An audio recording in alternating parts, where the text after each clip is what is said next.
हमारी ये संगठनात्मक बैठक है और ये हर 2 महीने के अंदर हमारी बैठक होती है और भारतीय जनता पार्टी की बैठक है वो संगठनात्मक दृष्टि से आज बैठक रखी गई है। और ये जरूर है कि पंचायती राज चुनाव के बाद में पहली बैठक है, तो जो जीतने वाले प्रत्याशी हैं उनका हम स्वागत और सम्मान करेंगे और निश्चित रूप से जो आने वाले समय के अंदर हम संगठनात्मक दृष्टि से और क्षेत्र के विकास की दृष्टि से जो जीते हुए प्रत्याशी हैं उनको किस तरह से क्षेत्र में काम करके और जनता से जो वादे किए उनके अनुसार वो काम कर सके, इस दृष्टि से आज की बैठक रखी गई है। सर, पंचायती राज चुनाव में 18 पर थे आरएलपी आपके साथ, जो पहले केंद्र में सहयोगी थी, उनका सहयोग भी नहीं मिल पाया और ये स्थिति बन गई कि आप जिला प्रमुख बनाने के इतिहास के दावे कर रहे थे, वो इतिहास के दावे कांग्रेस ने फेल कर दी। ऐसा है कि मैं बाड़मेर की और जैसलमेर की जनता को बहुत बहुत धन्यवाद देना चाहूँगा कि उन्होंने भारतीय जनता पार्टी के पक्ष में मतदान किया और पहली बार यहाँ पर बाड़मेर के अंदर 18 सीटें आई है और जैसलमेर के अंदर भी हमारा प्रमुख भी बने और प्रधान भी बने। तो इसलिए मैं कह सकता हूँ कि ये इस समय जो भारतीय जनता पार्टी के प्रति जो लोकसभा के अंदर जो विश्वास जताया था,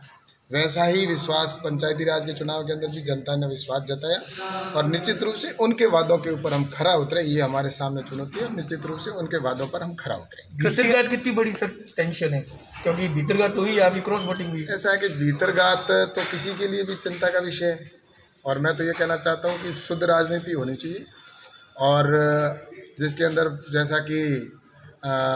जो आज बाड़मेर जिले के अंदर जिस तरह पंचायती राज के चुनाव हुए, तो उसके अंदर ये एक शुद्ध राजनीति के लिए और भविष्य के लिए मैं तो सोचता हूँ किसी भी पार्टी का व्यक्ति हो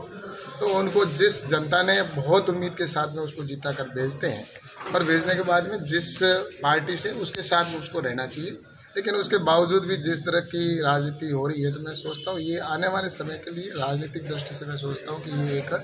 गलत दिशा में जाता है, क्योंकि जनता की उनके ऊपर बहुत बड़ा विश्वास होता है। मैं सोचता हूँ, लेकिन ये ज़रूर है कि हम बाड़मेर की जनता ने तो भारतीय जनता पार्टी में मतदान किया है, तो उनका मैं बहुत बहुत धन्यवाद। आपकी पार्टी के नेता और पूर्व सांसद कर्नल सोनाराम चौधरी ने सीधे तौर पर आपको इसका जिम्मेदार ठहराया है और ये कहा कि लड़ती सेना है, लेकिन जो कमांडर होता है वो हार जीत का उसके ऊपर लगता है। ऐसा है कि भारतीय जनता पार्टी के अंदर कोई एक नेता नहीं होता और एक व्यक्ति के ऊपर ये भारतीय जनता पार्टी नहीं चलती है। भारतीय जनता पार्टी एक परिवार है और जो हमारे यहाँ पर निर्णय होते हैं वो परिवार के रूप में सबके सामूहिक निर्णय होते हैं। तो इसलिए भारतीय जनता पार्टी के सामूहिक निर्णय के आधार पर ही सभी जो टिकटों का वितरण हुआ था और उसके आधार पर ही जनता ने भी उनको विश्वास दिया था। तो मैं सोचता हूँ कि ये जो जिनकी सोच है वो दूसरे संगठनों की सोच हो सकती है, लेकिन भारतीय जनता पार्टी की सोच है वो परिवारवाद की सोच है और परिवार में बैठकर निर्णय होते हैं वो सामूहिक निर्णय होते हैं। सर, कल ही जो आपके प्रदेश अध्यक्ष हैं उन्होंने केंद्रीय नेतृत्व से इस बात की शिकायत की है कि वसुंधरा राजे ने अपना एक अलग से पूरा का पूरा राजस्थान में संगठन खड़ा कर दिया है, तो ये कितना चिंता का विषय है 2023 के लिए? बाड़मेर जो कार्यकारिणी भी उसमें लिस्टें आ गई है। ऐसा है कि वहाँ क्या वार्ता हुई क्या नहीं हुई वो मैं नहीं जानता, क्योंकि ये संगठनात्मक बैठक होती रहती है और निश्चित रूप से वहाँ जो वार्ता हुई होगी उसके अंदर राजस्थान के विषय को लेकर और संगठन की दृष्टि से चर्चा हुई होगी। और मुझे ऐसा नहीं लगता जो आपके ये बात कह रहे हैं कि वहाँ पर ऐसे विषय होंगे, क्योंकि भारतीय जनता पार्टी मैंने कहा ना ये तो बैठकों का दौर निरंतर चलता है और उसी के तहत निश्चित रूप से वार्ता हुई है। और ये सोचता हूँ कि हम तो यही चाहते हैं कि आने वाले समय में जिस तरह से राजस्थान के अंदर जो सरकार है वो भ्रष्टाचार में डूबी हुई है और यहाँ पर जैसे युवाओं से वादे किए थे वो उन्होंने पूरे नहीं किए, 30-35 रुपये बेरोजगारी भत्ता देंगे और किसानों का संपूर्ण कर्जा माफ़ करेंगे। तो इन सारे विषयों को लेकर राजस्थान की सरकार है वो कटघरे के अंदर है और आज इसी विषय के लेकर वहाँ पर जो वार्ता हुई है, तो निश्चित रूप से मैं तो ये कह सकता हूँ कि राजस्थान के अंदर आज जो स्थिति बनी हुई है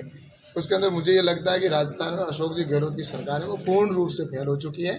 और इसलिए आने वाले समय के अंदर मैं तो ये कह सकता हूँ कि राजस्थान की जनता ने इनको नकार दिया है और भारतीय जनता पार्टी की सरकार बनेगी। इस दृष्टि से आने वाले समय के लेकर भारतीय जनता पार्टी की चर्चा तो गुटबाजी में कैसे संकल्पना बनेगी? भाजपा और केंद्र सरकार दोनों के गले की फांस बन गया है। मीटिंग हो रही है। ऐसा है कि हम तो पूर्ण रूप से आशावान हैं और पूर्ण विश्वास है कि जो अगली बैठक होगी उसके अंदर एक समाधान अवश्य निकलेगा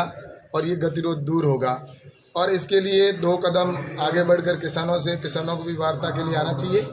और भारतीय हमारी जो सरकार है, भारतीय जनता पार्टी की जिस तरह से मोदी जी की सरकार है, तो निश्चित रूप से इस सरकार का यही सोच है कि आने वाले टाइम के अंदर इस गतिरोध को हम दूर करेंगे। कानून और वापस जो लेंगे या उनके नहीं लेंगे मुद्दे सर? हैं, कानून वापस लेंगे या जो नहीं लेंगे? उनके मुद्दे हैं किसान यूनियन के, जो शुरू के अंदर जो मुद्दे थे, उन मुद्दों से वो थोड़ा भटक गए हैं। आपने कितनी और मीटिंगों से हिस्सा लिया? ऐसा है, मेरा ये कहना है कि हमारी लगातार मीटिंग होती है और हम निरंतर उनके संपर्क में रहते हैं और हमारी वार्ता होती है, और उसके आधार पर ही जो आज निर्णय हुआ है या जो आने वाले जो बैठक होगी उसके अंदर भी मैं तो यही कहता हूँ कि हम तो समाधान की ओर जाएंगे। और तोमर साहब ने सर साफ कह दिया कि किसी भी लॉ को वापस नहीं लिया जाएगा, क्योंकि बाकी किसानों की जिस तरीके से जो साफ कर दिया कि ये समर्थन मिल रहा है। ऐसा है कि हम तो पूर्ण आशावान हैं और बिल वापसी का विषय है, तो निश्चित रूप से मैं कह सकता हूँ कि बिल वापसी अभी कोई हल नहीं है, क्योंकि ये जो बिल बने वो किसानों के हित के बिल हैं। और रही बात अगर संशोधन के लिए कोई अगर उनको आवश्यकता है तो संशोधन करने के लिए भारत सरकार, राहुल गांधी फिर से अध्यक्ष बन रहे हैं, वो उनका अंदरूनी मामला है, वो अध्यक्ष बने चाहे वो इंटरनेशनल अध्यक्ष बने, उससे वो भारतीय कांग्रेस सरकार है, कांग्रेस पार्टी है, उनका विषय, उसके अंदर मैं उसके बारे में कुछ नहीं कहूँगा। ठीक है सर, थैंक यू।